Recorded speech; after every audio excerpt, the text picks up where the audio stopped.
Jocelyn Nandita Chaudhary, ये एक मौका है हम सबके पास में दिल्ली विश्वविद्यालय में एक बदलाव लाने का। नमस्कार साथियों, दिल्ली यूनिवर्सिटी के चुनाव है 18 तारीख को। आप सबसे मैं प्रार्थना करूंगा अपने वोट का इस्तेमाल करें और जो मतदाता है वो विश्वविद्यालय के इस महत्वपूर्ण चुनाव में अपना वोट डालें। NSUI ने एक बहुत शानदार पैनल दिया है हमारे कैंडिडेट।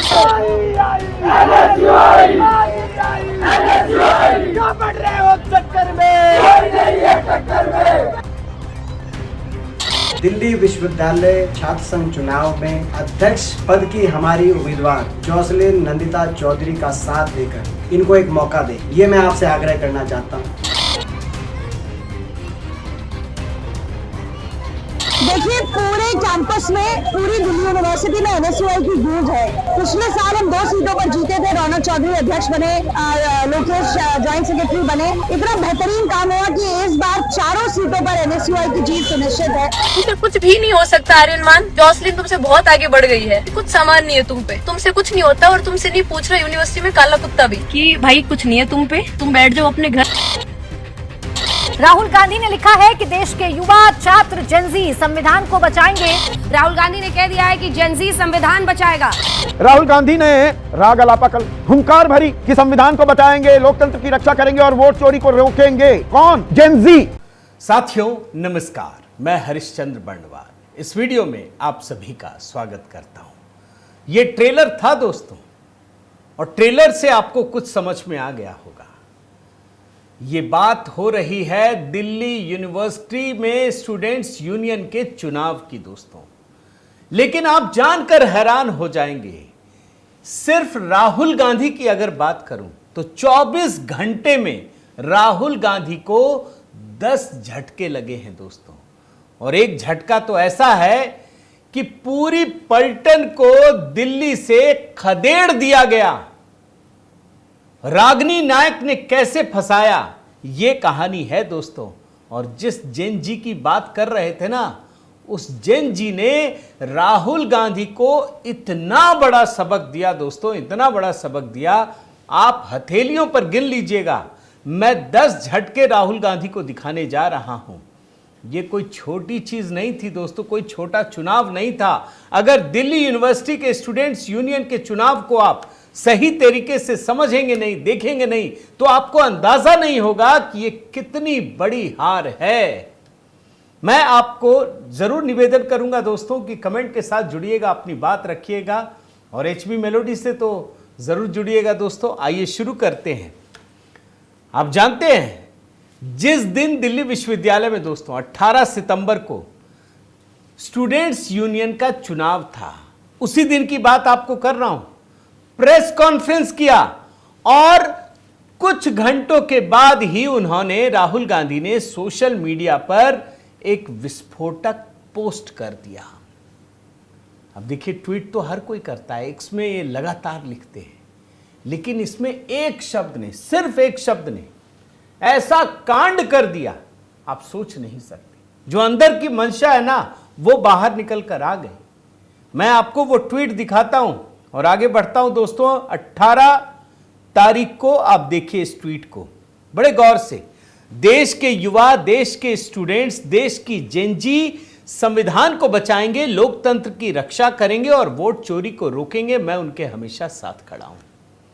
देश की जेनजी, यही नाम आप आजकल सुन रहे हैं ना, जेन जेड। और आप जानते हैं दोस्तों, रागिनी नायक, मैं एक एक करके आपको झटका दिखाऊंगा। पहले एक बयान सुनाता हूं, क्या कहती हैं ये लगातार दिल्ली यूनिवर्सिटी के स्टूडेंट्स यूनियन के चुनाव में काम कर रही थी। पूरी कांग्रेस ही झोंक दिया था, अभी वो भी मैं आपको दिखाऊंगा। ये सीधे प्रधानमंत्री मोदी के जन्मदिन से इस घटना को जोड़ती है। जरा ये बयान सुनिए रागिनी नायक का। 4 सीटें जीतने वाले हैं। वैसे भी आज एक हाइड्रोजन बॉम्ब का धमाका हो रहा है, जब मोदी जी को ऐसी गिफ्ट मिलेगी कि शायद वो अगली बार अपना जन्मदिन मनाना भूल जाएं। एक आज राहुल गांधी देने वाले हैं और कल NSUI की 4 सीट जीतकर हम एक और उन्हें बर्थडे गिफ्ट देंगे। अगली बार से बर्थडे मनाते हुए भी वो 2 बार सोचेंगे। अब एक एक करके दोस्तों 10 झटके। झटका नंबर 1, ये दिल्ली यूनिवर्सिटी स्टूडेंट्स यूनियन के बारे में बोल रहे थे ना, आप जानते हैं प्रचंड जीत और भगवा लहर आप देख लीजिए हेडलाइन, डीयू में फिर भगवा राज, डूसू अध्यक्ष समेत 3 पदों पर एबीवीपी का कब्जा। ये जीत छोटी जीत नहीं है। अखिल भारतीय विद्यार्थी परिषद ये दोस्तों भारतीय जनता पार्टी का ही स्टूडेंट विंग है और क्या कमाल जीत हासिल की है। फिर से भगवा लहर की वापसी हुई है। इस बात को समझ लीजिए क्यों भगवा लहर की वापसी हुई है। यही है दूसरा झटका जो आपको दिखा रहा हूं। आप देखिए, दूसरा झटका यह है कि पिछली बार स्टूडेंट्स यूनियन के चुनाव में डूसू पर जो प्रेसिडेंट का पद है उस पर एनएसयूआई का कब्जा था, वो छीन लिया। हालांकि पिछली बार भी जब एनएसयूआई ने जीत हासिल की थी तो इतनी बड़ी नहीं थी। इस बार तो प्रचंड जीत है। 2025 में दोस्तों डूसू के अध्यक्ष बने हैं आर्यन और जानते हैं जीत का मार्जिन कितना है? 16,000 वोटों का। 16,000 इतना तो आया नहीं। एनएसयूआई जिसकी बयान सुना रहा था ना, जॉसलीन नंदिता चौधरी, जिसके लिए बड़े बड़े लोग एकदम उतरे हुए थे और ये जॉसलीन क्या कह रही थी, काला कुत्ता भी नहीं पूछेगा। वो आर्यन मान जानते कितना वोट मिला? 28,841 वोट और जॉसलीन नंदिता चौधरी को सिर्फ 12,645 वोट और जीत का मार्जिन 16,000 वोट का। यह है प्रचंड जीत।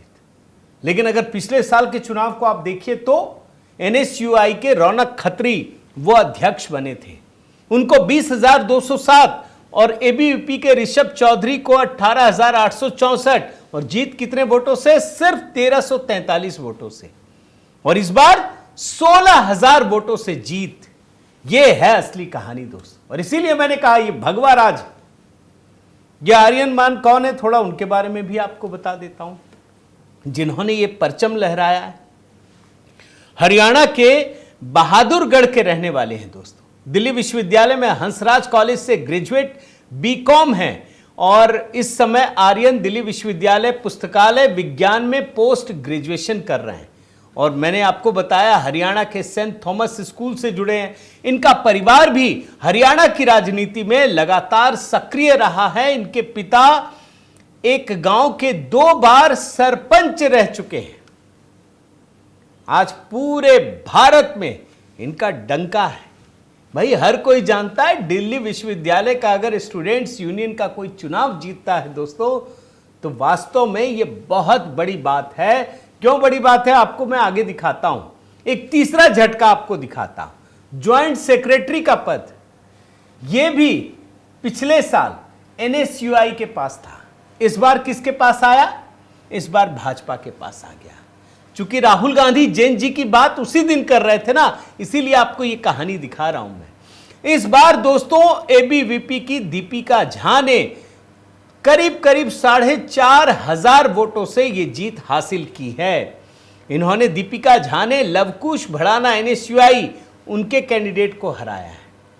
पिछली बार की बात करें तो पिछली बार ज्वाइंट सेक्रेटरी के पद पर एनएसयूआई के लोकेश चौधरी की जीत हुई थी। इस बार एबीवीपी ने छीन लिया है। और इसके अलावा एक और सेक्रेटरी का पद है दोस्तों, उसे भी एबीवीपी ने अपने पास ही रखा है। यह है तीसरा झटका। चौथा झटका, यह तो गजब का झटका है भैया। मैं आपको 2 विन में दिखा देता हूं। यह झटका देखकर आपको समझ में आएगा कि क्यों मैं भगवा लहर की भी बात कर रहा हूं।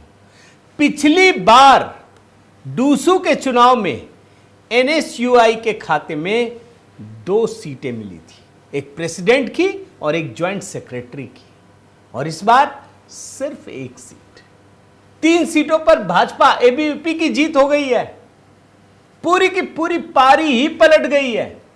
अच्छा, आप जानकर हैरान होंगे दोस्तों, ये राहुल गांधी इसलिए मचल रहे थे, उनको लग रहा था कि बस डूसू का चुनाव है, आज मैं जैन जी लिख रहा हूं, कमाल हो जाएगा, सारा क्रेडिट उनको मिल जाएगा। पासा पलट गया, उल्टा पड़ गया। और आप देखिए, जिस एनएसयूआई की प्रेसिडेंट जैसे पोस्ट के साथ 2 सीटों पर जीत मिली थी, इस बार सिर्फ 1 सीट पर सीमित हो गई है। यही कहानी है इसकी। और ये पोस्ट क्या है मैं आपको बता देता हूं, वाइस प्रेसिडेंट का है दोस्तों, जिसमें एनएसयूआई के राहुल झांसला ने 8,700 वोटों से जीत हासिल की है। इन्होंने एबीवीपी के गोविंद तंवर को हराया है, लेकिन जो गोविंद तंवर को वोट मिले हैं ना, वो भी 20,547 वोट मिले हैं। यानी ये जीत भी ऐसी नहीं है, यहां भी पासा पलट सकता था। लेकिन चलिए, भला हो दिल्ली विश्वविद्यालय के बच्चों का कि उन्होंने एक इनको भी सीट दिया, हो सकता है अच्छा कैंडिडेट हो। अगला झटका देखिए, 5वां झटका, यह भी मैं आपको 2 विंडो में दिखा रहा हूं। राहुल गांधी ने जेन जी की बात की थी ना, वो क्या चाह रहे थे कि नेपाल जैसा हाल भारत में भी कर देंगे, क्या भारत के युवाओं को भड़का देंगे। भारत के युवाओं ने वो काम 2014 में कर दिया, लेकिन चूंकि राहुल गांधी ने कहा, उनकी उम्मीद थी कि इस बार दिल्ली विश्वविद्यालय में जरा सा भी कुछ हो गया चमत्कार पिछली बार की तरह, तो सारा क्रेडिट वो ले लेंगे कि मैंने जेन जी की बात की थी। देख लीजिए, सारे के सारे ख्वाब राहुल गांधी के अधूरे रह गए दोस्तों। और इसी से जुड़ा है छठा झटका, दिल्ली विश्वविद्यालय का चुनाव। आप शायद आश्चर्य होगा दोस्तों, जो लोग दिल्ली से बाहर रहते हैं उनको पता नहीं चल पाएगा, दिल्ली विश्वविद्यालय का चुनाव देश के सबसे प्रतिष्ठित चुनाव में से इसलिए है क्योंकि यहां पूरे देश के बच्चे पढ़ते हैं, हर राज्य के बच्चे पढ़ते हैं। और आपको मैं बताऊं कि कांग्रेस ने अस्तित्व बचाने के लिए अपने आप को पूरा झोंक दिया था। यह छठा झटका आपको बता रहा हूं, प्रतिष्ठा का विषय बना लिया था। और जो मैं रिपोर्ट देख रहा हूं दोस्तों, उसके मुताबिक कांग्रेस के प्रदेश अध्यक्ष देवेंद्र यादव, एनएसयूआई के अध्यक्ष वरुण चौधरी, एक वरिष्ठ नेता है, जानते हैं कौन? कन्हैया कुमार, जो चारों तरफ छाए रहते हैं आजकल, वो भी खुद को झोंक चुके थे। अनिल भारद्वाज, बड़े बड़े नेता दोस्तों। और सिर्फ दिल्ली प्रदेश अध्यक्ष नहीं, मैं आपको बताता हूं, सचिन पायलट, आप समझ लीजिए इससे बड़ा नेता क्या होगा, दीपेंद्र हुड्डा। और मैं ये देख रहा था, कांग्रेस प्रदेश दिल्ली कांग्रेस के सभी 258 ब्लॉक और 14 जिला अध्यक्ष सबके सब भिड़ गए। राहुल गांधी ने सबको लगा दिया, हर किसी को कहा कि अपने अपने क्षेत्र में 25 बच्चों के साथ बैठक कीजिए, वोट इधर उधर बिखरना नहीं चाहिए। लेकिन आप देखिए, इतना सब कुछ होने के बाद भी यह हार गए। और ये रागिनी नायक ऐसे ही नहीं बोल रही थी, मैंने रागिनी ने डुबो दिया, मैंने ऐसे ही नहीं कह रहा हूं।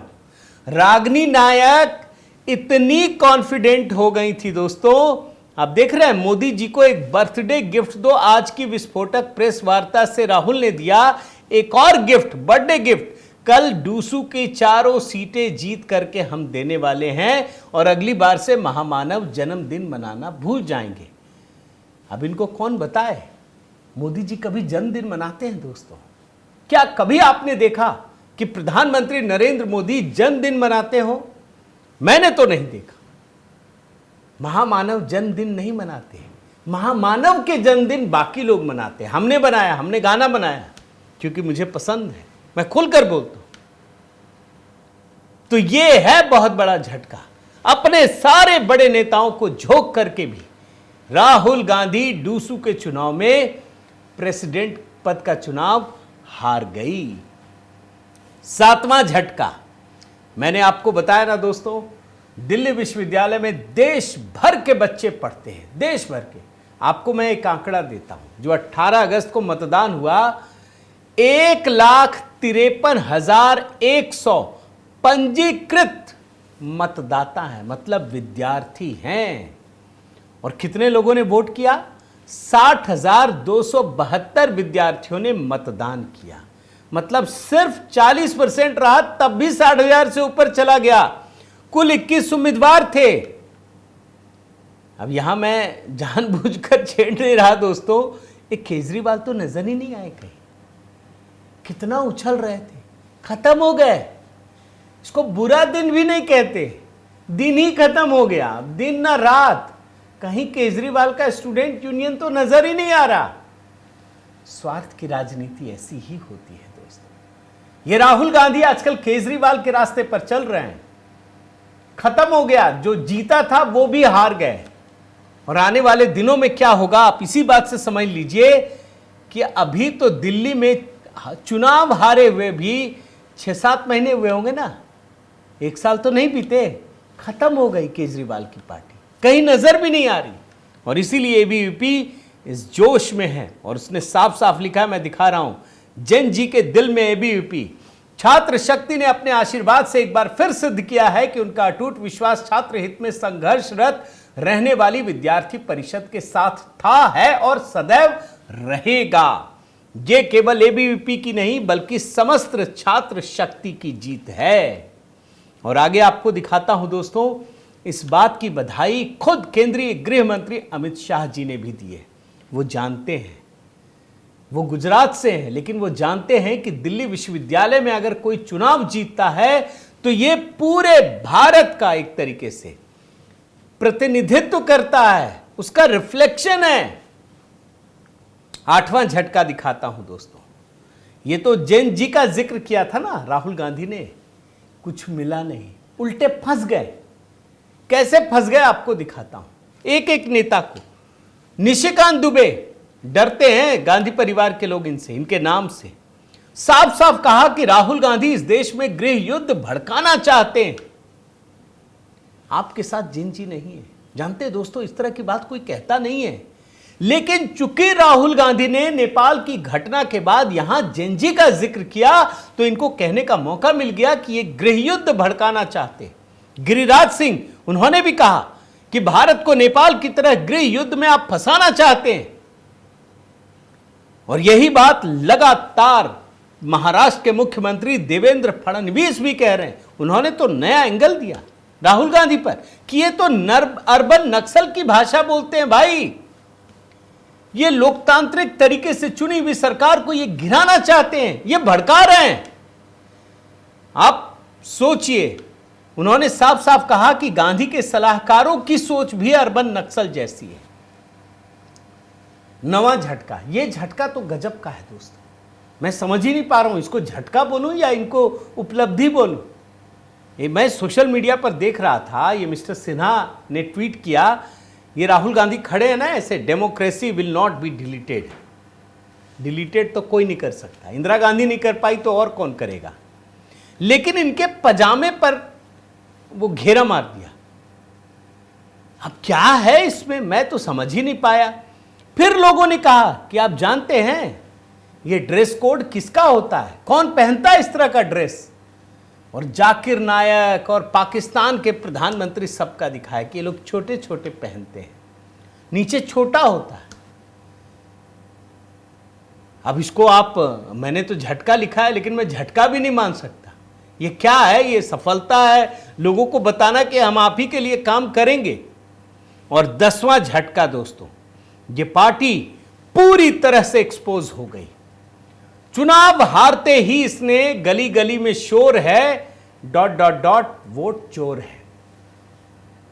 यह नारा कब सुना आपने? मैं आप ही से सवाल पूछता हूं। मेरे तो सोशल मीडिया परिवार में बुजुर्गों की संख्या बहुत अधिक है, मैं जानता हूं। मैं आपसे पूछता हूं, आप जरूर कमेंट करके बताइएगा, गली गली में शोर है ... चोर है, यह किसके लिए नारा बना था? लिख के बताइए आप। ये कांग्रेसियों को समझ में नहीं आता कि अपने खिलाफ गढ़े गए नारे पर, जो नारा गांधी परिवार के लिए गढ़ा गया, उसको ये मोदी जी पे चिपकाना चाहते। चिपकेगा नहीं, बल्कि हमने तो इसीलिए गीत बनाया था दोस्तों। आपने पता नहीं देखा कि नहीं, जब तक सूरज चांद रहेगा मोदी तेरा नाम रहेगा। आज मैं कमेंट में यही पिंड करूंगा, जब तक सूरज चांद रहेगा मोदी तेरा नाम रहेगा। ये गीत हमने बड़े प्रेम और स्नेह से लिखा है दोस्तों। अगर आपने नहीं देखा है तो उसे ज़रूर देखिएगा। मेरा निवेदन है कि आज के वीडियो पर कमेंट भी कीजिएगा, बताइएगा कैसा लगा। अगर चैनल सब्सक्राइब नहीं किया है तो ज़रूर कीजिए, लाइक कीजिए, बेल आइकन दबाइए। HB मेलोडी से भी जुड़िए दोस्तों। बहुत बहुत धन्यवाद। जय सिया राम।